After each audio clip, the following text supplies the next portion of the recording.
नमस्कार। Housewife story teller में आपका स्वागत है।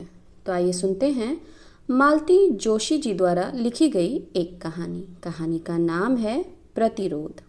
तो चलिए कहानी की शुरुआत करते हैं। उसके पूरे बदन पर जैसे छिपकलियां रेंग रही थीं। नंदोई का तिलजिला स्पर्श याद करके उसे उबकाई आ रही थी। उनकी लोलुप दृष्टि मानो अब तक उसका पीछा कर रही थी और वासना से सने शब्द अब तक कानों में झनझना रहे थे। उस समय मन तो हुआ कि तमाचा जड़ दे, पर रिश्ते आड़े आ गए, इसलिए सिर्फ धमका कर छोड़ दिया। बदले में उन्होंने भी धमकी दे डाली थी, शिकायत करके तो देखो, इतना बदनाम कर दूंगा कि कहीं मुंह दिखाने लायक नहीं रहोगी। एक क्षण तो मीरा सहम गई थी। अभी तो शादी को कुल जमा 6 महीने भी नहीं हुए हैं और वह कैसे दुष्चक्र में फंस गई है। उसकी शादी के बाद ननद पहली बार सपरिवार घर आई हैं। उन लोगों की खातिरदारी में कोई कसर नहीं छोड़ी। सुबह शाम पकवान बना रही है। ननद को पानी का गिलास तक नहीं उठाने देती। अपनी अलमारी उसने दीदी के नाम पर खुली छोड़ी है, जो चाहे निकालें और पहने। बड़ी मन्नतों से पाए उसके बच्चे पर पूरी माया ममता लुटा रही है। उसकी शैतानियों को नजरअंदाज कर रही है, उसकी शरारतों को बख्श रही है। पर पता नहीं नंदोई के साथ वह सहज नहीं हो पाई। उसके अंतर्मन ने उसे सचेत कर दिया था कि इस आदमी की नज़र साफ नहीं है, इससे सावधान रहने की जरूरत है। शायद उसकी यही कोशिश उनके अहम को आहत कर गई थी। उनका पौरुष दर्प इस अवमानना से तिलमिला उठा था और शायद इस अपमान का बदला चुकाने के लिए ही वे मौके की तलाश में रहे हों। वह शाम के खाने की तैयारी में व्यस्त थी। दोपहर का खाना खाकर सुयश रोज की तरह दुकान चले गए थे। अम्मा जी बिटिया को लेकर सुनार के पास गई थीं। मेहरी भी काम निपटाकर जा चुकी थी। उसी समय उन्होंने रसोई की चौखट पर खड़े होकर आवाज दी, क्यों, एक कप चाय मिल सकेगी क्या? उसका जी धक से रह गया। पहली बार उसे एहसास हुआ कि वो घर में बिल्कुल अकेली है। उसने हिम्मत जुटाकर कहा, आप बाहर चलकर बैठें, मैं वहीं ले आऊंगी। दरअसल उनके वहां खड़े रहने से उसे बहुत घबराहट हो रही थी। यहाँ पानी तो पी सकता हूँ या उसके लिए भी बाहर जाना पड़ेगा? उसने कोई जवाब नहीं दिया। चुपचाप एक गिलास भरा, ट्रे के एक सिरे पर उसे रखा और दूसरे सिरे से ट्रे पकड़कर उनके सामने कर दिया। मैं क्या अछूत हूँ जो इस तरह से पानी दे रही हो? वे गुर्राए। फिर मीरा भी चुप रही और चाय की तैयारी में जुट गई। वह बात बढ़ाना नहीं चाहती थी। जीजा जी भी उसका मंतव्य समझ गए और चुपचाप बाहर जाकर बैठ गए। उसने बड़ी राहत महसूस की। चाय बनाकर वो धीरे से बैठक के कमरे में रख आई। उन्होंने अखबार से सिर उठाकर देखा। ये क्या, एक ही कप बनाकर लाई हो? तुम्हारा कप कहाँ है? जी, मैं शाम को चाय नहीं पीती ना। थोड़ा साथ तो दे सकती हो। चाय क्या कोई अकेले पीने की चीज है? जाओ एक कप ले आओ, इसी से शेयर कर लेंगे। मुझे माफ़ कीजिए, रसोई में बहुत काम पड़ा है, कहकर वो जैसे ही जाने के लिए मुड़ी, उन्होंने उसका आंचल पकड़ लिया। जीजा जी, आप होश में तो हैं? उसने किसी तरह अपना आंचल छुड़ाते हुए कहा। होश में कहाँ हूँ, मेरे होश तो तुमने छीन लिए हैं।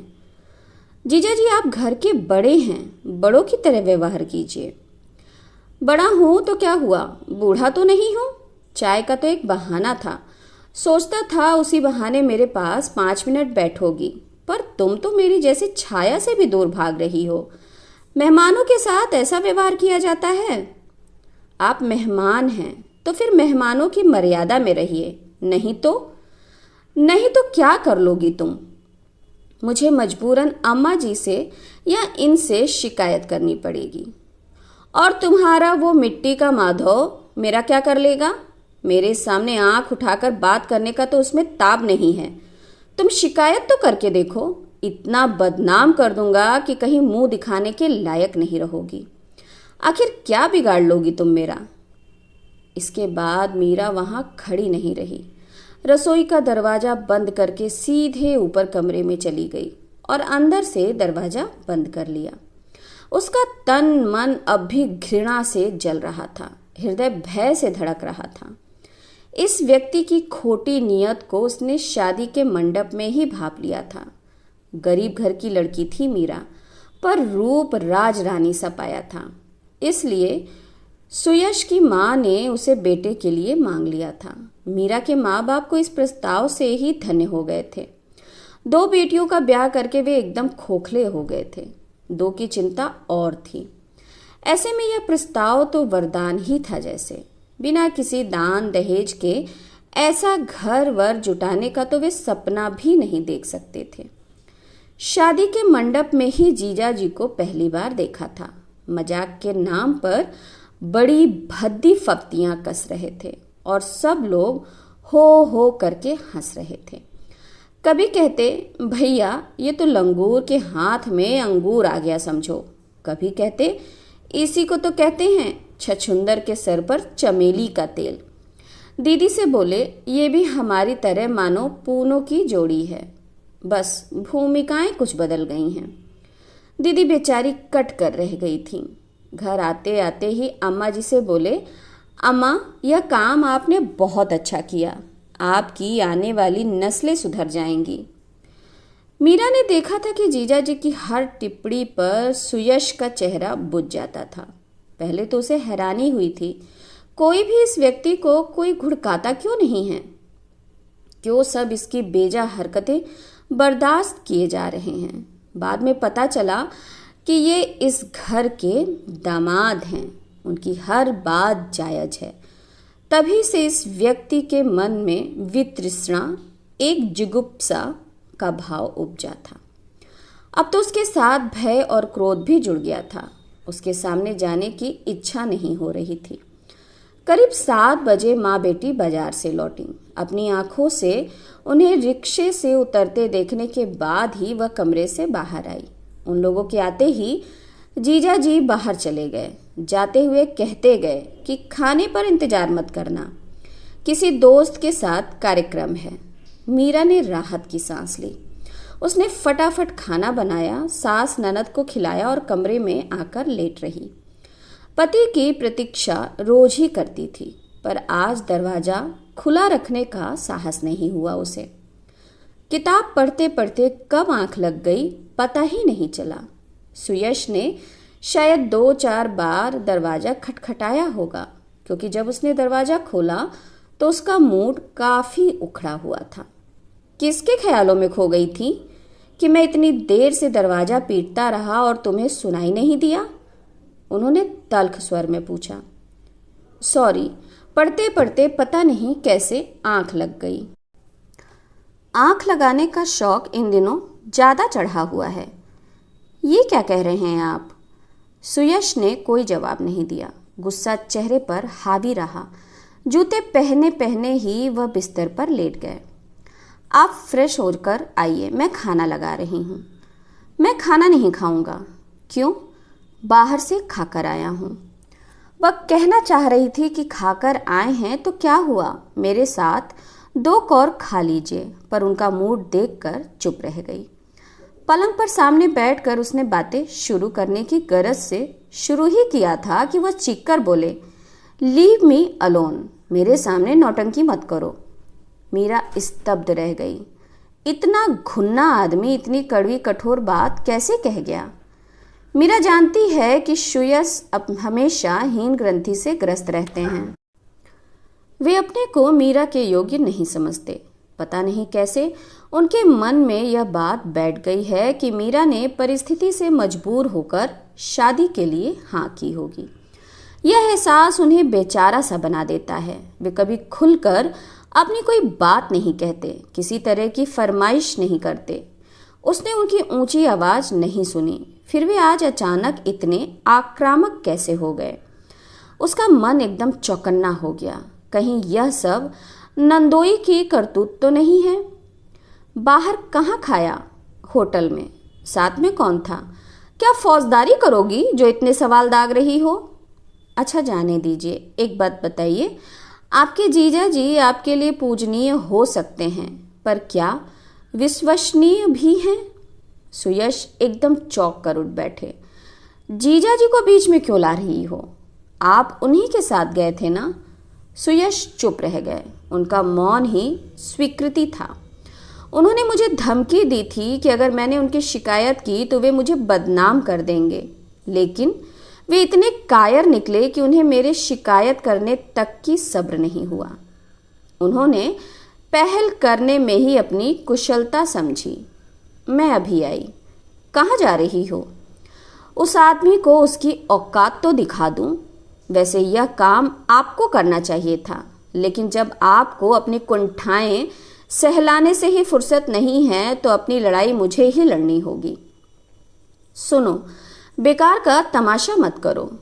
और वे जो मेरा तमाशा बनाने पर तुले हुए हैं, मुझे बदनाम करने की धमकी दे रहे हैं और कह रहे हैं। वह दंदनाती हुई सीढ़ियां उतर गई। मेहमानों का कमरा खाली था। अम्मा जी के कमरे में बैठक जमी हुई थी। अम्मा अपने बड़े से पलंग पर बैठकर छालियां कतर रही थीं। लालन को गोद में लेकर बिटिया रानी पास ही बैठी थीं। जमाई राजा पान चबाते हुए सामने कुर्सी पर बैठे थे। वे अपनी लफ्फाजी झाड़ रहे थे और माँ बेटी तन्मयता से उन्हें सुन रही थीं। अम्मा, आपने बड़ी गलती की। बस गोरा रंग देखा और रीझ गईं। अरे पहले कुशलशील तो देखती, फिर लड़की घर में लाती। ये छोटे घरों की लड़कियां रास लीला रचाने में बड़ी माहिर होती हैं। वो तो आपके आशीर्वाद से मैं बच गया, वरना मैं तो ठगी गई बेटा। हीरा समझकर कांच उठा लाई, मुझे क्या पता था। अम्मा बोलते बोलते एकाएक रुक गई। उन्होंने दरवाजे पर खड़ी मीरा को देखा। कुछ देर कमरे में सन्नाटा छा गया। सबकी नजरें अपनी ओर उठती देखकर मीरा मंथर गति से कमरे में चली आई और सांस के पलंग पर खड़ी हो गई। ये कैसी रासलीला का वर्णन हो रहा है जीजा जी? जरा हम भी तो सुनकर देखें। उसने स्पष्ट देखा कि सास और ननद ने घृणा से मुंह फेर लिया और जीजा जी अपनी कुर्सी पर बैठे कसमसा रहे हैं। आपने बताया नहीं जीजा जी, किस रासलीला का बखान हो रहा था? सब तुम्हारी तरह बेशर्म नहीं होते, समझी? तुम्हें करते लाज नहीं। लेकिन वो बेचारे कहते भी झिझक रहे हैं। मीरा ने सास की टिप्पणी पर कोई ध्यान नहीं दिया। वो एक टक नंदोई को घूर रही थी। आखिरकार जब उसकी दृष्टि का ताप सहा नहीं गया तो वे उठ खड़े हुए। अम्मा, मैं चलता हूँ। जिस तिसके मुंह लगने की मेरी आदत नहीं है। ऐसे कैसे चले जाएंगे जीजा जी? उसने लपक कर उनका हाथ पकड़ लिया और ननद की गोद में लेटे बेटे के सिर पर रखकर कहा, अब बोलिए जीजा जी, आप अम्मा जी को जो गाथा सुना रहे थे, क्या वह सच है? जीजा जी के माथे पर पसीना छलक आया। पिछले 3-4 दिनों से जिस स्पर्श के लिए वो लालायित थे, वह आज वज्र की तरह कठोर और अग्नि की तरह दाहक लग रहा था। मीरा की मुट्ठी में पड़ा हाथ मानो नागपाश में जकड़ गया था। झूठ बोलना बहुत सरल होता है जीजा जी, पर सच बोलने के लिए हिम्मत की जरूरत होती है और वह आप में नहीं है। मैं क्या तुमसे डरता हूं? तो बोलिए ना। खबरदार। छाया अचानक इतनी जोर से दहाड़ी कि सभी चौंक पड़े। बेटे के सिर पर रखा पति का हाथ उसने इतनी जोर से झटक दिया कि वह और मीरा दोनों गिरते गिरते बचे। खबरदार जो मेरे बेटे की झूठी कसम खाई, उसने फुफकारते हुए कहा। ये बच्चा मैंने सेनमेत में नहीं पाया है। सैकड़ों देवी देवताओं के चौखट पर माथा रगड़ा है, तब कहीं यह मेरे गोद में आया है। इसे मैं तुम्हारी काली करतूतों पर बलि नहीं चढ़ने दूंगी। क्या बक रही हो? तुम्हारा दिमाग तो ठीक है? वे गुर्राए। मुझे आंखें मत दिखाओ, मैं कोई गलत नहीं कह रही हूं। अपने घर को तो तुमने नरक बना ही दिया है, अब यहाँ भी गंदगी फैला रहे हो। तुमने क्या समझा कि तुम्हारी भावज की तरह दुनिया की हर औरत इतनी कमजोर है? चुप कर बिट्टी, अम्मा बोली। नहीं अम्मा, मैं अब चुप नहीं रहूंगी। मैं अब तक होंठ सीकर खून के घूंट पीती रही हूँ, पर अब पानी सिर से ऊपर हो गया है। जानती हो, मेरा देवर 6 महीने के लिए विलायत गया तो इन्होंने उसकी बहू को पटा लिया। अभी दूसरों का बखान कर रहे थे। भूल गए कि मेरे घर में मेरी आंखों के सामने रास लीला रचाते रहे हैं। उससे भी जी नहीं भरा तो अब मेरे भाई के घर में सेंध लगाने चले हैं। पर मैं अपने जीते जी ये नहीं होने दूंगी। ध्यान रखना। अम्मा, अपनी बेटी को समझा लीजिए, नहीं तो बहुत ही बुरा होगा। अम्मा जी ने जैसे एकदम ही हाथ जोड़ लिए। जमाई जी, आपके हाथ जोड़ती हूँ, आप कृपा करके इस समय यहाँ से चले जाइए। हमने आपके पैर पूजे हैं, ऐसा ना हो कि हम लोगों से कोई बेअदबी हो जाए। अम्मा ठीक कह रही हैं। सुयश पता नहीं कहाँ से प्रकट हो गए थे। आप बाइज्जत यहाँ से चले जाएं, इसी में आपकी भलाई है। अच्छा, तो अब चींटी के भी पर निकल आए हैं। ठीक है, अपनी गली में तो कुत्ता भी शेर होता है, लेकिन यह अपमान मैं भूलूंगा नहीं। याद रखना, आप यह भी याद रखिएगा कि आपकी लड़ाई मुझसे है, मेरी बहन से नहीं। उसकी ओर आपने उंगली भी उठाई तो मुझसे बुरा कोई नहीं होगा। सुयश का आवेश देखकर जीजाजी तो क्या सभी लोग चकित थे। पहली बार उन्होंने जाना कि चंदन भी कभी कभी आग दे सकता है। जीजाजी तो भीतर तक तिलमिला गए थे, पर अपना क्रोध पीने पर उन्हें मजबूर होना पड़ा था। वे पैर पटकते हुए दरवाजे तक गए, फिर पीछे मुड़कर दांत पीसते हुए पत्नी से बोले, अब चलोगी भी या और कुछ सुनना बाकी रह गया है? मैं अब उस नरक में लौटकर नहीं जाऊंगी। तो क्या यहाँ रहकर भाई भाभी की जूठन पर पलोगी? जूठन पर क्यों? सुयस ने कहा, यह घर उसका भी है, आधे की वो भी हकदार है, यहाँ मालकिन बनकर रहेगी। ठीक है, शौक से रहे, पर 4 दिन बाद रोते हुए मेरे पास आएगी तो मैं नहीं रखूंगा, कह देता हूँ। उनके जाते ही कमरे में एक भीषण सन्नाटा छा गया। केवल मेहमानों के कमरे से सामान की उठापटक की आवाज आती रही। घटनाक्रम को देखकर मीरा तो जैसे पत्थर ही हो गई थी। उसकी बात तो हाशिए पर चली गई थी और एक नई समस्या सामने खड़ी हो गई थी। छाया एकाएक ज्वालामुखी की तरह फट पड़ी थी। वर्षों से संचित आक्रोश बाहर निकल पड़ा था और उस आवेग में पता नहीं कितना कुछ बह गया था। उसे अब लौटाया नहीं जा सकता। थोड़ी देर बाद सदा दरवाजे की आवाज आई। इस घर का परम आदरणीय अतिथि अनादरित होकर जा चुका था। उस असहज नीरवता को मीरा ने ही तोड़ा। ननद के दोनों हाथ हथेली में लेकर बोली, मुझे माफ करना दीदी, मेरी वजह से इतना बड़ा कांड हो गया, आपका घर छिन गया। पर क्या करूं, इतना बड़ा झूठ मैं बर्दाश्त नहीं कर पाई। उसका अफसोस मत करो मीरा, वह घर मेरा कभी नहीं था। तुम क्षण भर को एक झूठ बर्दाश्त नहीं कर पाई। मैं तो इतने बड़े झूठ में बरसों से जी रही हूं। कितनी दिलेर हूं ना मैं। सचमुच आपकी बहादुरी की तो दाद देनी पड़ेगी। मैं तो हैरान हूं कि आप इतने दिनों तक ये अनाचार कैसे सहती रहीं। क्यों सहती रहीं? औरत को बहुत कुछ सहना पड़ता है मीरा, पर क्यों नहीं दीदी?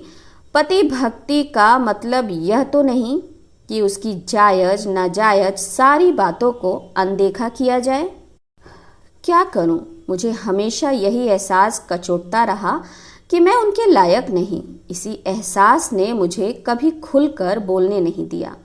और यह एहसास आपके भीतर किसने पैदा किया? आपके पति परमेश्वर ने ही ना। आपके रूप रंग को लेकर उन्होंने इतनी तरह से इतनी बार कोचा होगा कि आप कभी भी सिर ना उठा सकें। मुझे बताइए, क्या रूप ही सब कुछ है? आपके सारे गुण, शिक्षा, दीक्षा, आचार व्यवचार, व्यवहार का कोई महत्व नहीं है, कोई मूल्य नहीं है? क्या चेहरे की सुंदरता से चेहरे के अवगुण छुप जाते हैं? छाया क्या कहती, चुपचाप बच्चे को थपकती रही। पता नहीं आप में इतना हीन बोध क्यों है। यह सब जीजा जी का ही कृपा प्रसाद है। यह नुस्खा उन्होंने आपके भाई पर भी आजमाया है। शादी वाले दिन से बेचारे यही ठाने बैठे हैं कि यह शादी मैंने बेमन से की है। परिस्थितियों ने मुझसे मजबूरन हाँ करवाई है। उन्हें आश्वस्त करते करते मैं थक गई हूँ, पर वहम का तो कोई इलाज नहीं होता। पता नहीं कैसे आप उस गलीज माहौल में रह लीं, पर मुझ में इतनी हिम्मत नहीं है। मैं ऐसे वातावरण में नहीं रह सकती जहाँ 24 घंटे आप पर शंकालु नज़रों का पहरा बैठा हो, जहाँ रोज नए सिरे से अपने आप को साबित करना पड़े। आज के बाद तो मेरा यहाँ पर रहना एकदम असंभव है। अम्मा जी, अपने बेटे से कहिएगा सुबह मुझे मेरे घर छोड़ आएंगे। तुम किस घर की बात कर रही हो बहू? तुम्हारा घर यही है, अम्मा ने दृढ़ता से कहा। तुम इस घर की लक्ष्मी हो, तुम कहीं नहीं जाओगी। जिसे जाना था वो चला गया है। उनके जाने से क्या फर्क पड़ता है अम्मा जी? मेरी लड़ाई उनसे नहीं है, तुम्हारी लड़ाई मुझसे है, सुयश ने कड़क कर कहा। पर रात के 12 बजे उसका शंखनाद करने की जरूरत नहीं है। चुपचाप सोने चलो और दूसरों को भी सोने दो। उनके स्वर में आदेश था, पर आंखों में एक आग्रह, एक मौन निमंत्रण था। पति का यह स्वरूप वो पहली बार देख रही थी, पर उसके भीतर एक खुशी ने जन्म लिया था और सुयश का यह रूप उसे आनंदित करने लगा था। विस्मय विमुक्त सी वो चुपचाप सीढ़ियाँ चढ़ने लगी। तो ये कहानी यहीं समाप्त होती है। आप लोगों से विशेष अनुरोध कि मेरे चैनल को लाइक करिए, शेयर करिए, सब्सक्राइब करिए और कमेंट करिए। नमस्ते।